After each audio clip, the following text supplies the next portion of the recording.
अस्सलाम वालेकुम। हमारा जो प्रीवियस लेक्चर था लेक्चर नंबर 24, उसमें हमने डिटेल में बात की थी अपने डेटर्स के बारे में, अपने क्रेडिटर्स के बारे में। तो हमारा जो आज का लेक्चर है वो भी ऑलमोस्ट उसी से रिलेटेड होगा।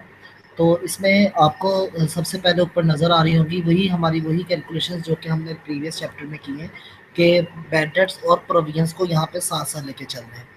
सबसे पहले आप एक देख रहे हैं कि प्रोविजन की एक सिंपल सी एंट्री पास हुई है, provision for bad debts, P&L provision for bad debts, जिसका रिलेट बैलेंस शीट के साथ होगा। अब यहाँ पे उसने नीचे वही चीज़, ऐसे हमने कल वाले चैप्टर को रिकैप कर रहे हैं कि ग्रॉस प्रॉफिट मेरा लेट एक्सपोज कुछ भी होगा, उसमें से हमने एडमिनिस्ट्रेट जो एडमिन एक्सपेंस होते हैं प्रोविजन फॉर बैड डेट्स, जैसे लेट एक्सपोज 5000 है, हमने 5000 को जैसे माइनस किया। तो कहने का मतलब ये है कि ये देखें हमारा जो P&L लिखा है, इसका क्या मतलब है कि जितना हमारा बैड डेट्स की जो प्रोविजन होगी हमने उसको ट्रांसफर कर देना है अपना प्रॉफिट एंड लॉस अकाउंट में। और इसी तरीके से बैलेंस शीट में, यानी डेटर्स में से करंट एसिड में डेटर्स में से हमने अपने प्रोविजन को माइनस करके जो बकाया बचता है वो हमने टोटल वाले अमाउंट में लिखना होता है। जैसे 100,000, 1 लाख में से 5,000 को माइनस किया। तो जब हमारी प्रोविजन बुक करते हैं हम किसी भी चीज़ की, तो प्रोविजन फॉर बैड डेट्स को हम डेबिट कर देते हैं और डेटर अकाउंट को हम क्या कर देते हैं, क्रेडिट कर देते हैं। तो जब हमारी जो प्रोविजन होती है या रिकॉर्डिंग हम करते हैं, जब डिक्रीज हो जाती है या इंक्रीज हो जाती है, हमने उसके बारे में क्या एंट्री पास करनी है। तो provision for bad debts debit, यानी P&L का मतलब ये है कि जो इसकी एंड पे क्लोजिंग वैल्यू बनेगी वो हम ट्रांसफर कर देंगे अपनी इनकम स्टेटमेंट यानी प्रॉफिट एंड लॉस अकाउंट में, और क्रेडिट हम कर देते हैं प्रोविजन फॉर बैड डेट्स में। तो जब हमारा ये प्रोविजन जो होती है वो डिक्रीजिंग होती है तो डेफिनेटली ये उलट हो जाता है। यानी हम क्या करते हैं, अपने प्रोविजन फॉर बैड डेट्स, इसको जो हम जिसका रिलेट ये इसका ताल्लुक बैलेंस शीट के साथ होता है, हम इसको डेबिट कर देते हैं। और बैड डेट्स जो प्रॉफिट एंड लॉस अकाउंट है, इसको हमने क्रेडिट डेबिट करना है। ये सारी चीज़ें हम डिटेल में पिछले लेक्चर में बात कर चुके हैं। यहाँ पे एक एग्जांपल देखें, सिर्फ यहाँ पे आपने चीज़ का ख्याल रखना है कि जो इनकी वैल्यूज निकलेगी हमने उसको ट्रांसफर करना होता है अपनी बैलेंस शीट में, अपने प्रॉफिट एंड लॉस अकाउंट में। अब एग्जांपल है यहाँ पे कि हमारे पास bad dates during the year, नवंबर में 1100, जनवरी में 640, अप्रैल में 120। तो अब यहाँ पे कैलकुलेशन देखें कि मेरे पास बैड डेट्स अकाउंट जो बना हुआ है, मेरे पास बैड डेट्स नवंबर में 1100, 640, 120, ये बन गया 1860, 1860। एंड पे जो महीने की क्लोजिंग डेट होती है मैंने ट्रांसफर कर दिया P&L को, कितना, सारे का सारा, यानी 1860। जितना बैड डेट एक्सपेंस है वो सारे का सारा कहाँ पे चला गया, हमारा ट्रांसफर हो जाता है। जैसे यहाँ पे क्वेश्चन अगर आप डिटेल में पढ़ेंगे, at the year end total debtor amounted to 68,000, out which 2,200 is considered to be doubtful debt. Show the relevant accounts and extracts from profit and loss of balance sheet. अब हमने यहाँ पे तो देखें, इसका जो एक्सपेंस का ताल्लुक था ये चला गया हमारा इनकम स्टेटमेंट में। ठीक है, जब हम इसकी एंट्रीज पास करते थे मैंने आपको बताया था कि प्रोविजन फॉर डाउटफुल अकाउंट को हम जो प्रॉफिट एंड लॉस को डेबिट करते थे, और provision for bad doubtful debts को हम यानी बैलेंस शीट में हम उसको क्रेडिट करते थे। अब देखें यहाँ पे सेम वही है कि 2200 को हमने यहाँ पे डेबिट किया जैसे हमने पिछले लेक्चर में किया था, लेकिन यहाँ पे हम उसको क्या कर रहे हैं, ट्रांसफर आपने शो करना है कि हमने उसको यहाँ पे ट्रांसफर कर दिया हमारी जो प्रॉफिट एंड लॉस अकाउंट था। अच्छा, उसके बाद यहाँ पे हमारी जो अगली बैलेंस शीट की कैलकुलेशन थी ये भी आप लोगों से पहले डिस्कस हो चुकी है। एक प्रेजेंटेशन इसने आपको दिखाई हुई है कि ग्रॉस प्रॉफिट में से बैड डेट्स और प्रोविजन दोनों को हमने माइनस किया, तो यहाँ पे हमारे पास जो बचेगा हम उसको यहाँ पे डिस्कस करते हैं। लेकिन हमारे पास यहाँ पे दो चीज़ें हैं, एक हमारे पास है बैड डेट्स, एक हमारे पास है प्रोविजन। हम बैलेंस शीट में किसका जिक्र करते हैं, मैंने आपको पहले भी बताया था, हम बैलेंस शीट में हमेशा प्रोविजन को लेके चलते हैं, बैड डेट्स को नहीं लेके चलते हैं। तो जब प्रोविजन हमारी यहाँ पे है 2200, तो हमारी जो 2200 प्रोविजन है डाउटफुल यानी बैड डेट्स की, तो हम टोटल डेटर, जैसे टोटल डेटर हमारे पास है 68,000, जैसे उसने ऊपर एग्जांपल दिया हुआ है, उसमें से हमने प्रोविजन को माइनस करना होता है। प्रोविजन को जब हम माइनस करते हैं 2200, तो मेरे पास आता है 65,800। इसी तरीके से एग्जांपल नंबर 2 है जिसको आप देखेंगे, सेम यही चीज़ है। तो अगला टॉपिक मैं अब आपको बता रहा हूँ, अगला टॉपिक यहाँ पे मेरा आ जाता है कंट्रोल अकाउंट। ठीक है, इसमें मेरे पास 4 हमारे लेजर्स आते हैं, purchase journal, sale journal, purchase return journal और सेल रिटर्न जनरल। ठीक है।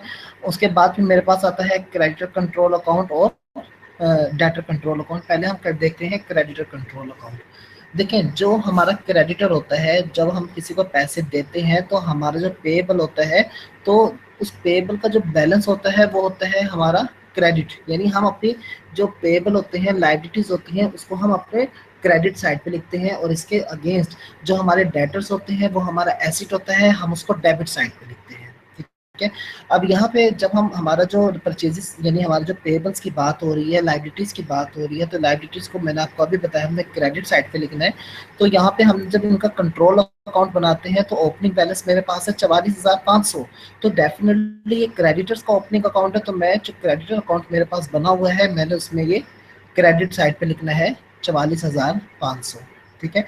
उसके बाद आगे वो कहता है कि परचेजेस। देखें, परचेजेस को मैंने कहाँ लिखना है।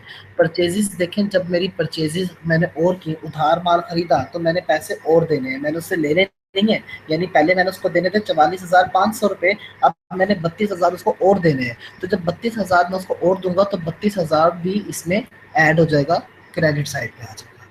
ठीक है। उसके बाद हमने क्या किया, अब यहाँ पे वो कह रहा है परचेज रिटर्न। जब हमने उसको माल वापस कर दिया, 6200 का माल वापस कर दिया, तो इसका मतलब है मेरा उधार भी 6200 कम हो गया। जब मेरा 6200 उधार कम हो गया तो मैंने उसको डेबिट साइड पे लिखना है। डेबिट साइड का मतलब ये होगा कि जित मैंने 44,500 जमा 32,000, ये बनता है 76,500। मैंने 76,500 का जो माल खरीदा उसमें से 6200 एक तरह से उसको वापस दे दिए।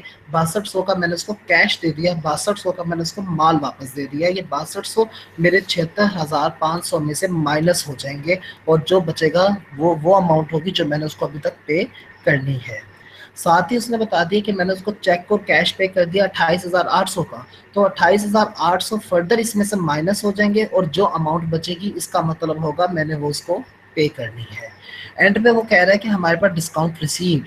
डिस्काउंट रिसीव का मतलब ये है कि हमारे पास कैश रिसीव, यानी उसने हमें डिस्काउंट दे दिया, हमें छूट दे दी, तो वो जो डिस्काउंट उसने हमें दिया वो अपने पास से उसको माइनस कर देगा। वो कहेगा मैंने आपको इतनी छूट दे दी, चले आपने मुझे 80,000 देने थे, मैंने आपको 10,000 की छूट दे दी, अब आप मुझे 70,000 देगा। तो अब वो भी हमारी अदर इनकम होती है जिसको हमने यहाँ से माइनस किया। तो उसमें मैंने आपको एंड पे बताया था कि मेरे पास जो डेबिट क्रेडिट यानी दो साइड्स आई हुई हैं, इसमें मेरे पास जो टोटल ज़्यादा अमाउंट है वो उसको मैंने अपने डेबिट और क्रेडिट दोनों तरफ लिखना होता है, और फिर जिनका डिफरेंस निकलता है वो मेरा बैलेंस CF कहलाता है, जो कि अगले अकाउंट पर जाके ओपनिंग बैलेंस बन जाता है, बैलेंस BF यानी ग्रॉस प्रॉफिट बन जाता है। ठीक है। अब एग्जाम्पल नंबर 2 में देखें, पहले हमने बनाया डेटर अकाउंट, अब हम बना रहे हैं पहले हमने बनाया क्रेडिटर अकाउंट, अब हम बना रहे हैं डेटर अकाउंट। क्रेडिटर अकाउंट पे हमारा जो फेवरेबल बैलेंस होता है क्रेडिट, इसलिए हमने क्रेडिट साइड पे वर्किंग की थी। डेटर्स हमेशा हमारे डेबिट होते हैं, तो हम यहाँ डेबिट साइड पे करेंगे। जैसे ओपनिंग बैलेंस मेरे पास है 70,000 का। ठीक है। उसके बाद total credit sale, total credit sale मेरे पास हो गया 26,000 की, यानी 26,000 सेल को मैंने यहाँ पे लिख दिया। अब वो कह रहे हैं रिटर्न इनवर्ड। रिटर्न इनवर्ड का मतलब होता है कि जो सेल थी वो रिटर्न हो गई, जब माल हमारे पास आ गया, इसका मतलब है हमारे पास कैश वापस आ गया, हमारे पास स्टॉक वापस आ गया। यानी हमने उसको जो हमने उससे लेने थे 96,000, इस 96,000 में से जब उसने यहाँ पे 3400 का माल वापस दे दिया, तो 3400 हमारे पास, इसका मतलब है उसमें से माइनस हो जाएंगे। फिर उसने चेक एंड कैश रिसीव्ड, यानी हमारे पास आया 44,000, तो यहाँ पे हमने लिख दिया 44,000 हमारे पास रिसीव हुआ। उसी तरीके से डिस्काउंट जैसे हमने ऊपर बात की, और बैलेंस हमने इसका CF यानी जो उसका कैरी फॉरवर्ड बैलेंस है हमने वो निकालना, जो कि ऊपर जाके इसका क्या बन जाएगा, अगले अकाउंट में जाके इसका ओपनिंग बैलेंस बन जाएगा। ठीक है। तो ये हमने आज इसके टॉपिक में, आज के टॉपिक में हमारी यही थी रिकॉर्डिंग थी कि हमने कंट्रोल अकाउंट्स देखे कि हमारा क्रेडिटर कंट्रोल अकाउंट और डेटर कंट्रोल अकाउंट को हमने कैसे मैनेज करना है, और इसके अलावा जो बैड डेट्स है उसकी एंट्रीज को कैसे करना है। तो लेक्चर नंबर 25 में यही चीज़ है, कोई चीज़ समझ नहीं आएगी आप मुझसे पूछ लेंगे, ये जस्ट आइडियाज़ दिए हैं मैंने, इसको कैलकुलेशन आप खुद करेंगे, इसकी प्रैक्टिस आप खुद करेंगे, कोई चीज़ समझ नहीं आएगी आप मुझसे पूछ लेंगे। अपना ख्याल रखिएगा।